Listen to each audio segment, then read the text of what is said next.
नमस्कार, बहुत स्वागत है प्राइम डिबेट में आपका। कांग्रेस की सभा में कल जब हर हर महादेव के नारे लग रहे थे तब ये समझना मुश्किल हो रहा था कि सभा कांग्रेस की है या भाजपा आरएसएस की। राहुल गांधी आखिर कैलाश मानसरोवर यात्रा करके आए हैं तो उनका अभिनंदन तो हर हर महादेव से ही होना था, लेकिन मामला चूंकि राजनीति से जुड़ा हुआ है तो मायने इतने सीधे नहीं लिए जा सकते, लिए भी नहीं गए।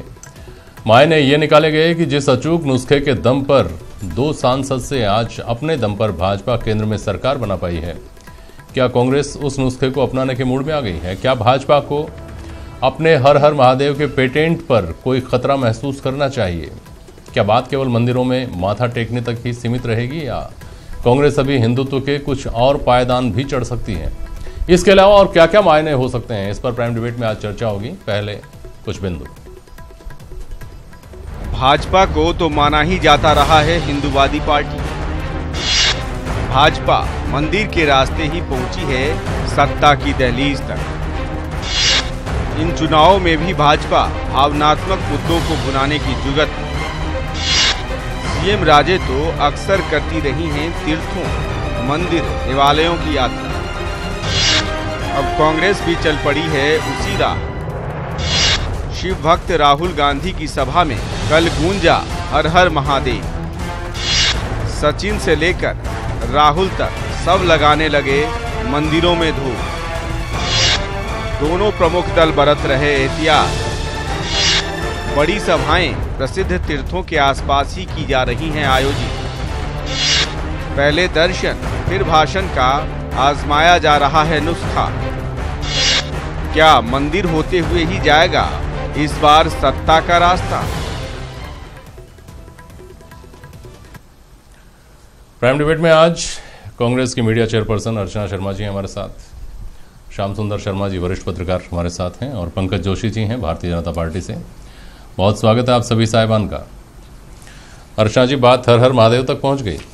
अब जय श्री राम और मंदिर वहीं बनाएंगे की भी उम्मीद की जा सकती है क्या? देखिए जेपी जी, हर हर महादेव का जो नारा लगा या जो उच्चारण हुआ जी, उसका आपने खुद ने ही फरमाया अपने विश्लेषण में कि चूंकि वो कैलाश मानसरोवर की तीर्थ यात्रा करके आए थे तो स्वाभाविक है कि तीर्थयात्री जब अपने लोगों के बीच में पहुंचे तो स्वागत तो उसी नारे से या उसी उच्चारण से किया जाएगा जहां वो जाकर के आए, और उनके प्रति वो आस्था जो होती है उसे अभिव्यक्त भी किया जाता है ईश्वर के प्रति। तो किसी का कॉपीराइट तो है नहीं, किसी का पेटेंट है नहीं। अब अगर किसी को ऐसा लगता हो कि साहब ये जो हर हर महादेव है उन्हीं का नारा है या उन्हीं के लिए है, तो उनकी वो मुगालते में खुद भी और दूसरों को भी रखना चाहते हैं। कांग्रेस ने कभी भी जब से हम राजनीतिक रूप से सक्रिय हुए, एक तो आंदोलन था हमारा जो स्वतंत्रता दिलाने का एक आंदोलन था, लेकिन जब राजनीतिक रूप से सक्रिय हुए तो कभी भी हमने धर्म के नाम पर सियासत करने का काम नहीं किया।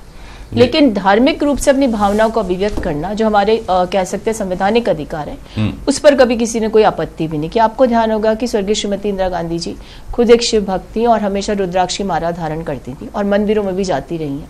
उसके अलावा भी पंडित जवाहरलाल नेहरू या अन्य जो कांग्रेस के नेता उन सबकी आस्थाएं रही हैं और उन सब ने अपनी आस्थाओं को अभिव्यक्त करने में कोई कमी नहीं छोड़ी। बस फर्क इतना है कि 80 के दशक में जो उद्भव हुआ भारतीय जनता पार्टी का, तो उनका मुद्दा ही धर्म था, क्योंकि उन्हें पता था कि अन्य मुद्दों के आधार पर स्थापित होना बेहद मुश्किल है। और यही कारण था कि 2 सीटों से जहां तक पहुंची आज तक इनकी सियासत, उसमें इन्होंने धार्मिक प्रतीक चिन्हों का, नारों का और अन्य जो भावनात्मक मुद्दे उनका दोहन करके और सत्ता हासिल की है। तो अब इन्हें विचलन पैदा होता है इसलिए कि कोई और क्यों ऐसा कुछ कर ले। और देखिए मीडिया की सक्रियता ने भी इस चीज को बेहद सुलभ कर दिया कि कोई व्यक्ति कहीं जाता है तो वो कहाँ जा रहा है वो बड़ी आसानी से उपलब्ध होता है आम जन के लिए। तो मेरा ये मानना है कि ये शुद्ध रूप से अपना व्यक्तिगत मामला है, मुद्दा है। क्या हम धर्म के रूप में क्या करते हैं, हमारी आस्था किस प्रकार से, कौन से केंद्र पर हम जाते हैं आस्था के, इसको राजनीतिक रूप दे करके या उसको इस तरह से ग्रहण करने की यदि कोई कोशिश करता है कि सियासत के लिए किया जा रहा है, तो मैं समझती हूँ बिल्कुल गलत है। अर्चना जी, 2 बातें आपने कही। पहली बात तो व्यक्तिगत स्वतंत्रता की बात आपने कही कि ये निजी आस्था का मामला है जी, और दूसरी बात आप कह रहे हैं कि इस पर किसी का पेटेंट नहीं है, विचलन महसूस कर रहे हैं आपके सामने वाले ऐसा होने से। मुझे थोड़ा सा ये भी समझाइए कि ये जो आस्था है इसके जगने का जो मुहूर्त है वो अपने आप में सवाल खड़े करने वाला नहीं है क्या? 2008 में भी विधानसभा चुनाव हुए थे, 2009 में लोकसभा के चुनाव हुए थे और राहुल गांधी सक्रिय राजनीति में मेरे ख्याल में 2004 में आ गए थे जी। उसके बाद से ये आस्था अभी क्यों जगी है? गुजरात चुनाव के बाद और ये क्यों नहीं माना जाए कि गुजरात चुनाव में इस आस्था ने जो परिणाम दिए उनसे राहुल गांधी उत्साहित हुए। उसके बाद हम ये खबर पढ़ने लगे कि राहुल गांधी जी फला मंदिर में गए हैं, राहुल गांधी जी फला मंदिर में गए हैं, यहां तक कि कैलाश मानसरोवर भी गए हैं। हमने तो नहीं सुना इससे पहले कभी कांग्रेस की सभा में हर हर महादेव का नारा। नहीं जेपी जी, नारे हमेशा लगते रहे, ऐसी बात नहीं। हर धर्म के नारे लगे हमारी सभाओं में और किसी को कोई आपत्ति भी नहीं। राहुल गांधी जी यदि मंदिर में गए तो अन्य धर्मों के जो आस्था केंद्र उस पर निश्चित तौर पर और इसमें किसी ने कोई मुझे लगता है किसी को आपत्ति भी नहीं होनी चाहिए। लेकिन समस्या क्या है आपको पता है? आपत्ति का तो सवाल नहीं, आपकी आपत्ति की बात नहीं कह रही, किसी और को भी हो तो। लेकिन समस्या क्या है जेपी जी कि हर हर महादेव बोले कोई तो समझ में आता है, लेकिन हर हर मोदी, घर घर मोदी का नारा लग जाए तब जरूर पता चलता है कि आस्था पर प्रहार भी हो गया और एक व्यक्ति विशेष को भगवान महादेव के समकक्ष बनाकर घर घर आम जनता को, तो वो दोहन है भावना। हर मोदी घर घर मोदी के बाद तो मोदी जीते, 325 सीट लेकर जीत गए, वो जीत गए, वो अलग मुद्दा है। लेकिन आप मुझे बताइए कि हमारे हर हर महादेव का नारा लग जाए या हमारे वो उच्चारण हो जाए उस मंत्र का, तो किसी को कोई पीड़ा नहीं होनी चाहिए, कोई पाप नहीं है। लेकिन हर हर मोदी, घर घर मोदी होता है तो सबसे बड़ा प्रहार होता है। अब जनता ने कैसे आत्मसात किया वो अलग मुद्दा है, लेकिन हर हर जिस भी चीज के आगे लग गया वो हरि के आगे लगता है, किसी व्यक्ति के आगे नहीं लग सकता। तो आज आत्ममंथन तो सभी को इस पर करना चाहिए कि हम लोग कैसे और किस प्रकार से आस्थाओं का दोहन करते हैं, कैसे उन नारों कह सकते कि उन मंत्रों का भी हम दुरुपयोग कर लेते हैं, उन प्रतीक चिन्हों का, आस्थाओं के केंद्रों का भी दुरुपयोग कर लेते हैं। वो चीज है सबसे बड़ी। हमने तो आपको मैं बता दूं ना कभी गाय के नाम पर सियासत की, लेकिन गौवध को निषेध करवाने का सबसे बड़ा बीड़ा यदि किसी ने उठाया तो कांग्रेस शासित राज्यों ने, और कमोबेश सब राज्यों में इस चीज को, भावनाओं का सम्मान देते हुए इस चीज के निषेध पर का कानून भी लागू करके लाए। गंगा पर सियासत इन्होंने की, लेकिन नमामि गंगे सबसे बड़ा फेल प्रोजेक्ट है। और सबसे बड़ी जो दुखद बात है वो ये है कि राम मंदिर बनाएंगे उसका नारा देकर के सत्ता में आए, लेकिन सबसे बड़े मंदिर तोड़ू के रूप में राजस्थान में कोई स्थापित हुआ तो भारतीय जनता पार्टी की सरकार स्थापित हुई, जिसे 350 मंदिरों पर तोड़ दिया। रोजकारेश्वर मंदिर जो सबसे बड़ा आस्था का केंद्र था, जो आज पूरी गुलाबी नगरी का आस्था केंद्र, उसको कितनी निर्ममता के साथ बस किया गया। घर घर मोदी पर आपत्ति अर्चना जी की पार्टी। नहीं, देखिए मैं कह रहा हूँ कि अर्चना जी भूल गई हैं कि लोगों के तो नाम तक जो है कि हर के भगवान के आगे लगता है। मेरे ख्याल में नाम भी जो है यदि आप देखें तो सत्यनारायण, हरि, हरे कृष्ण, ये सारी चीजें नहीं है। लेकिन अब जो है आपने जो बात कही कि हर हर महादेव, निश्चित रूप से देखिए मैं कह रहा हूँ थोड़े दिनों बाद आप कांग्रेस के मुंह से जो है जयकारे वीर बजरंगी हर हर महादेव भी सुनेंगे। और ये जो वर्ड है ये अर्चना जी जानती है कि कहां से आए हैं, और थोड़े दिन बाद जब ये कहेंगे तो देखेंगे बजरंगी में कौन सा आपने करा रखा है। देखिए जेपी जी हमारे कहेंगे कि बजरंगी में कौन सा आपने पेटेंट करा रखा है। ये वही कांग्रेस है जो इस नारे के ऊपर जो है लगातार चिल्लाएगा। देखिए आप बोला नहीं, आपसे देखिए मैं कह रहा हूं अब थोड़े दिनों बाद ये जो है क्या करेंगे कि सब बजरंगी पे भी जो है आपने जो है पेटेंट नहीं करागा। तो मैंने कहा ना कि जो है जयकारे वीर बजरंगी हर हर महादेव के नारे भी जो है थोड़े दिनों बाद इनके मुंह से आप इस बात से हम चाहते हैं इस चीज को, खुश हैं बिल्कुल, हम चाहते हैं कि जो है जो कांग्रेस जो है 70 सालों तक वहां पर नहीं आई, अब वहां पर आए जहां पर जो है इस देश की राष्ट्र की जनता चाहती है, वहां जाकर के बताए कि हाँ हमने 70 साल तक गलतियां की थी, हमने इस समाज को जो है दोहन किया था। आज इस चीज पे आकर के ये कह रहा हूं ना, देखिए नहीं क्यों नहीं किया। आज लगातार राम मंदिर के मुद्दे पर बात होती थी और कहते हैं मंदिर क्यों तला रहे हैं, आप राम का नाम लगाते थे तो आपको आपत्ति होती थी। राम के नाम पर आपत्ति नहीं होती थी, हमें तो नहीं हुई आज महादेव पे नारे पर। और मैं कह रहा हूं आज फिर बात कर लीजिए काशी मंदिर पर, आज काशी और मथुरा में बात हो जाए, क्या दिक्कत है? आप हम भी हाँ के और दोनों हाँ करके आज चलाए। सोमनाथ का मंदिर किसने बनाया? दोनों साथ साथ चले। काशी मथुरा पर आप बात करने की आप बात करते हो चुनाव के समय कैसे हैं? आपका पहला वादा अभी तक पूरा नहीं हुआ। कौन सा नहीं हुआ? आप अच्छा वो योगी जी जो राम मंदिर मुख्यमंत्री बन गए, कौन से नारे के साथ सब्जुडिस हो गया मामला? श्याम सुंदर शर्मा जी, भाजपा आज काशी की और मथुरा की बात करने की स्थिति में है क्या? देखिए जेपी शर्मा जी, जो हालात पैदा हुए कि राम मंदिर बनाने की बात भी आज आरएसएस कह रहा है कि बनना चाहिए। अभी इनकी हिम्मत नहीं हो रही जो ये हिम्मत नहीं हो पा रही शासनों की बात। लेकिन मथुरा आप सुनिए सही, पंकज जी सुनिए सही, पंकज जी सुनिए सही, आप मथुरा काशी की बात कर रहे हैं, पहले एक चीज को निपटाइए उसके बाद दूसरी बात करिएगा। कहने से नहीं चलेगा काम। आप यदि कह दीजिए कि आपकी पार्टी मांग करती है इस बात की, ये कहते हैं, आप कह दीजिए प्रवक्ता होने के नाते कि हम मांग करते हैं पार्टी की तरफ से, आप व्यक्तिगत रूप से नहीं कह सकते उस मामले में। देखिए आप देखिए, आप सुनिए सही, आप सुनो सही, अरे आप सुनो तो सही जरा। अब देखिए जेपी शर्मा जी कि राहुल की शिव भक्ति आज इन्हें जगी है। जब उत्तराखंड और यूपी के चुनाव हुए थे उस वक्त भी राहुल गांधी केदारनाथ गए थे और उस वक्त कैलाश मानसरोवर का प्लान बना था जाने का, लेकिन क्योंकि यूपी और उत्तराखंड में बुरी तरह करारी हार हुई, ये भूल गए एक साल। इनको 2017 में जाना था कैलाश मानसरोवर, नहीं गए। अब फिर उसके बाद कर्नाटक चुनाव में इन्होंने शिवजी को व्यक्तिगत रूप से जोड़ा। उन्होंने कहा कि मैं जब 8000 ऊंचाई पर प्लेन में था तो मेरा अचानक तकनीकी खराबी आई और मैं को शिव याद आए, मैंने कहा शिव ही मेरी रक्षा करेंगे। उन्होंने कर्नाटक चुनाव में बाकायदा जिक्र किया हम सब। अब वो जाके उसका करके आए। अब उसके बाद क्योंकि तो ये उनके प्लेन की बात थी अर्चना जी, या जो कांग्रेस का प्लेन है वो कहीं डगमगाता दिख रहा है इसलिए शिवजी याद करने पड़ रहे हैं? अर्चना शर्मा जी, देखिए जेपी जी, हम लोग सभी जो आस्था में विश्वास करते हैं, धर्म में विश्वास करते हैं, और आपको पता है जब ऐसा कोई वाकया घट जाए और ऐसा एहसास होने लगे तो व्यक्ति अपनी अभिव्यक्ति के रूप में आस्था केंद्र पर जाता है, अपनी भावनाओं के आधार पर वहां अपनी श्रद्धा को व्यक्त करता है।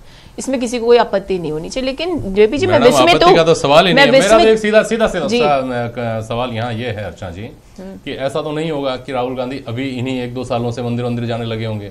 पहले जैसे वो नितांत व्यक्तिगत तरीके से मंदिर जाकर आते थे, इस बात का ढिंढोरा नहीं पीटते थे कि मैं मंदिर जा रहा हूँ, मैं जनेऊ पहनता हूँ, मैं शिव भक्त हूँ, उस तरह से क्यों नहीं आगे उन्होंने अपनी आस्था को जारी रखा? क्यों उनको ये प्रदर्शन करना पड़ गया है? अब इसको राजनीति से क्यों नहीं जोड़ा जाए? श्याम जी ने बहुत महत्वपूर्ण तथ्य रखा कि अगर चुनाव हार गए तो कैलाश मानसरोवर कैंसिल, अब आगे चुनाव दिख रहे हैं तो कैलाश मानसरोवर की यात्रा हो गई। मैं इस चीज को कैसे मान लूं कि कैलाश मानसरोवर चुनाव हार गए तो नहीं जाना? कैलाश मानसरोवर का संदर्भ सुनिए मेरी बात, उसका संदर्भ तो अभी आया जब वो प्लेन में जा रहे थे, अचानक प्लेन जो है ड्रॉप कर रहा था बहुत बड़ी हाइट से। तो आभास होता है व्यक्ति को, किसी को ऐसा लगता है, उस समय उनको लगा होगा कि एक ऐसा मुद्दा है जिस पर मुझे अपनी व्यक्त करनी चाहिए श्रद्धा जाकर के। वहां देखिए, राजनीति में व्यक्ति जब होता है तो उसकी हर क्रियाकलाप को, उसकी हर चीज को इस तरह से तुलनात्मक रूप से उसे जोड़ के देखा जाता है। लेकिन मैं विस्मित उस बात से हो गई जेपी जी जब इन्होंने ये कहा कि साहब अच्छा है ये बोलने लगे ये थे किसके? अरे ये उपनिषद हमारे, ये ग्रंथ हमारी, ये रचनाएं, हमारे धार्मिक जितने भी हमारे पास ग्रंथ है। एक मिनट सुनिए ना,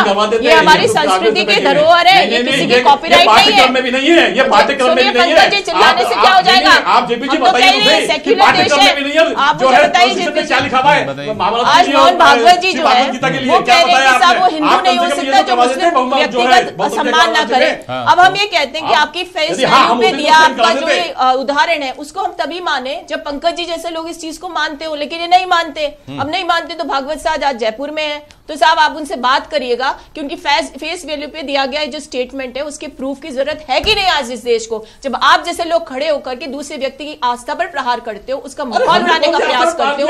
हर भारत के नागरिक को अधिकार है जो अपने धर्म को अभिव्यक्त करे, उसके प्रति आस्था व्यक्त करे। और भाई आपके अशोक सिंघल जी, स्वर्गीय अशोक सिंघल जी जो है ना, वो कह गए कि नरेंद्र मोदी जी आज तक रामलला के द्वार पे नहीं गए। ये आस्था है आपकी? ये तो बहुत सामान्य समझ वाले आदमी का सवाल। बढ़िया जी क्यों नहीं गए? सामान्य समझ वाले आदमी का सवाल। श्याम सुंदर शर्मा जी, इस देश की श्याम सुंदर शर्मा जी सुनिए, अर्चना जी सुनिए, अरे सुनिए अर्चना जी सुनिए, पंकज जी सुनिए, पंकज जी सुनिए, तो अर्चना जी सुनिए, अर्चना जी प्लीज।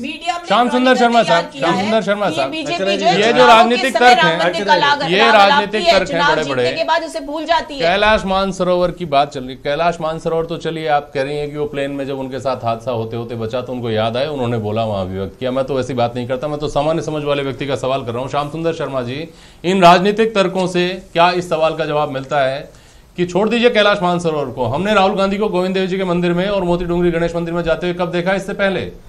श्याम सुंदर शर्मा साहब। जेपी शर्मा जी, ये बात सही है कि इससे पहले वो, क्योंकि पहले भी जब यहाँ उपाध्यक्ष बने थे जयपुर में, उनको पार्टी का उपाध्यक्ष बनाया था, जब किसी मंदिर में नहीं गए थे।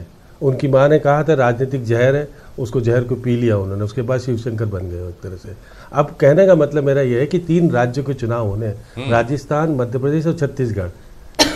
यहाँ पर हिंदी भाषी राज्य हैं, यहाँ निश्चित रूप से देवी देवताओं का ज़्यादा प्रचलन है, क्योंकि मुख्यमंत्री जी ने 625 करोड़ रुपए लगा करके 125 मंदिरों का जीर्णोद्धार करा दिया। वो तो कह रही है कि मैं तो करती थी, लेकिन आप देखिएगा कि राजस्थान से पहले वो भोपाल भी गए थे। भोपाल में उनके पोस्टर तक लगाए गए कि शिव भक्त हैं। अब यहाँ भी पोस्टर, क्योंकि पोस्टर लगाने से थोड़ी शिव भक्त बनेंगे। शिव भक्ति को तो प्राप्त करने के लिए तो उन्हें निश्चित रूप से एकांतवास में जाना पड़ेगा और बहुत सारी चीज़ें प्राप्त करनी पड़ेगी। और ये करें अब, क्योंकि पब्लिक से, क्योंकि हमारा राजस्थान, मध्य प्रदेश और छत्तीसगढ़ में हिंदुत्व की भावना रखेंगे, क्योंकि अभी संघ ने भी जिस प्रकार से दिल्ली में अपने आप को बाहर ला करके कांग्रेस की बढ़ाई करी और बहुत सारी कही कि आज़ादी में इन्होंने दिया और सारी बातें कर करके, लेकिन कांग्रेस गई नहीं, वो अगर वो अलग बात हो गई। आज की स्थिति में वोटों की राजनीति निश्चित रूप से महत्वपूर्ण है और हिंदुत्व के आधार पर केवल क्योंकि इनके पर तुष्टीकरण की राजनीति पर छाप लग गई थी कि ये एक तरफा जा रहे हैं, उसकी मिटाने के लिए आप हिंदुत्व की तरफ जाने के, अब इनको पता है कि यदि इनके वोट पूरी तरीके से नहीं मिले तो जीत आसान नहीं होगी। तो सत्ता का दर खुलता है मंदिर के द्वार जाने से, इसलिए वो आज गए थे यहाँ पर। ठीक बात है। और जितनी ये बात प्रासंगिक है ना पंकज जोशी जी, कि कांग्रेस का काम बिना हिंदू वोटों के नहीं चलेगा, इसलिए हो सकता है ये धार्मिक झुकाव दिखा रहे हों, उसी तरह से बात ये भी बनने लग गई है कि आपका काम भी, आपको पता है कि स्थितियां बदल गई हैं। सवर्ण, सुन लीजिए पूरी बात, सवर्णों का जिस तरह से अभी आंदोलन हुआ और जिस तरह की नाराजगी आपको अलग अलग तबकों से झेलनी पड़ रही है, उसकी वजह से आपको भी लगता है कि केवल परंपरागत हिंदू वोटों से हमारा भी काम नहीं चलेगा, इसलिए सबका साथ सबका विकास थोड़ा और उभर गया है, इसलिए नरेंद्र मोदी को दाऊदी बोहरा समाज तक जाने में परहेज नहीं हुआ। ये भी थ्योरी बन रही है पंकज जी। नहीं देखिए, मैं आपको बताऊं जेपी जी, हमने कहा कि जब हम 1980 में आए, हम मुश्किल से 4 साल थे, 84-85 से हमने राम मंदिर की बात शुरू की थी। हम 4 साल के अंदर, चाहे हम 2 सीट आए थे तब भी हम लोगों ने बात की थी, और जब हम आज हैं तब भी बात कर रहे हैं। और आपने जो बात कही, जिस चीज मैं कह रहा हूँ कि जब आपकी बात में, नहीं, जब सत्ता में अटल बिहारी वाजपेयी थे तब भी हमने जो है लोगों से कहा था कि नहीं कहा था आपने, नहीं कहा था आपने, कहा था कि राम मंदिर नहीं राष्ट्र मंदिर की बात करेंगे। हमने उस दिन भी राष्ट्र मंदिर की बात की, तो कह रहे हैं कि हमने कहा जब चुनाव आएगा तो करते रहेंगे वही बात, वो 80 से ही बात कर रहे हैं, आज तक यही बात कर रहे हैं, क्योंकि इनका मंदिर नारा है, इसके आधार पर भावनात्मक दोहन होता है जनता का। मंदिर बना लेंगे जो है, हमने पूरी पालना की, लेकिन ये तो सरकार में रहे तब क्यों नहीं बात करी भाई ये चीजें, तब ये थोड़ी सी बात कर लेते, बाकी चीजों को क्यों किया? अरे भाई, आपका तो जन्म ही इस आधार पर है कि विघटन पैदा हो, लोगों में वैमनस्य हो, धर्म के नाम पर बटाव हो, तो आपकी सियासत होती है। लेकिन पंकज जोशी जी जो इतना जोर से बोल रहे हो, दुम दबाकर कहाँ बैठे थे जब? चलिए ठीक है, समय हो गया। शाम सुंदर सुनिए भाई, अरे सुनिए तो, हो गया समय, टाइम हो गया। प्लीज सुनिए श्याम सुंदर शर्मा जी, सुन लो आप।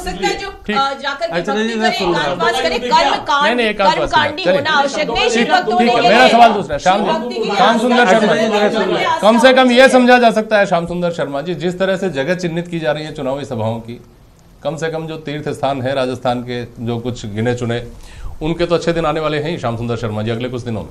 बहुत संक्षेप में जवाब दीजिएगा। जेपी शर्मा जी, निश्चित रूप से क्योंकि राजनीतिक तौर पर अब मंदिरों का उपयोग होना शुरू हुआ है, यही कारण है कि कांग्रेस ने राहुल गांधी की बैठकें जहाँ जहाँ रखी है वहाँ निश्चित रूप से हमारे धार्मिक स्थल प्रतिष्ठित हैं, उनके दर्शन करा करके, और सारे दोनों दलों ने।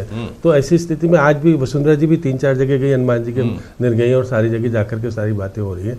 तो ये कहा जा सकता है हिंदू के वोट दोनों राजनीतिक पार्टी को चाहिए, इसलिए वो आप, और ये तीनों राज्य, जो 4 राज्य में 3 राज्य तो हिंदुत्व और हिंदी भाषी प्रदेश है, तो इसी कारण से जहाँ, और आपने सही कहा कि प्रधानमंत्री जी को मध्य प्रदेश में शिवराज जी ले गए ना बोराओं के बीच में, तो ये सारी राजनीतिक खेल है, और कौन जीतेगा हारेगा वो सब वोटों की राजनीति के कारण ये सब कुछ हो रहा है। और इसका दिलचस्प होगा। बहुत शुक्रिया, बहुत शुक्रिया अर्चना जी। संघ के ऊपर फिर किसी दिन करूंगा अर्चना जी विस्तार से चर्चा। बहुत शुक्रिया आप सभी मेहमानों का आज प्राइम डिबेट में शामिल होने के लिए। आज के लिए बस इतना ही, नमस्कार।